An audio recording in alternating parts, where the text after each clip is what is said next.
Guys, এখন দোকান থেকে আসলাম, প্রচুর খিদা লাগছে। এখন যাই মাকে বলবো যে মা সেই খিদা লাগছে, দেখি দেখি মা কি বলে।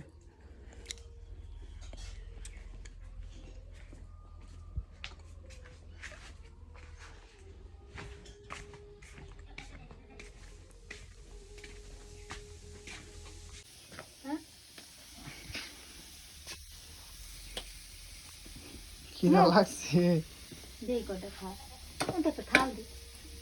স্নান করে খাই। খাবি না দে, ও খিদা মইরা গেলে পরে খাইতে পারতি না। কে দে অল্প কটা দে খা। খিদা তো সেই লাগছে, কিন্তু কটা খা, আরে খাবো না। এ কটা দে, অল্প কটা দে। কোন তো ছোট একটা থাল দে, অল্প কটা দেই খা পরে।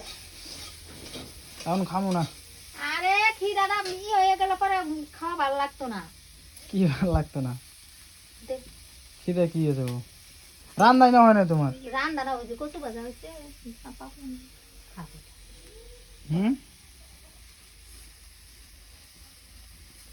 রান্না তো আরো 2 দিন লাগবো।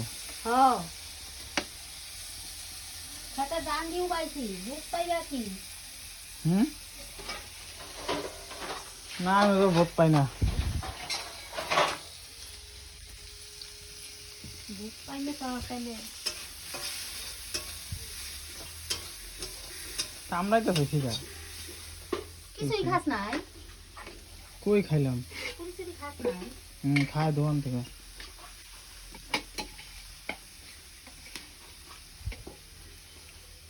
আরে খাবো না, এমন ফালতু দিও না। এই যে কটা খা, এ কটা খা দে।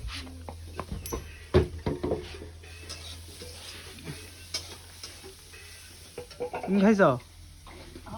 আমরা ভাত খাইছি, রুটি খাইছি।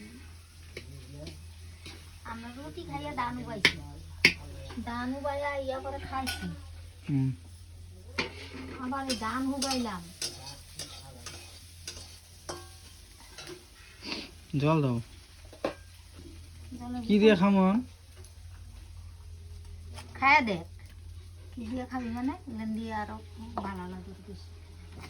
কচু ভাজা আর কি? আর কিছু জানতাছি না।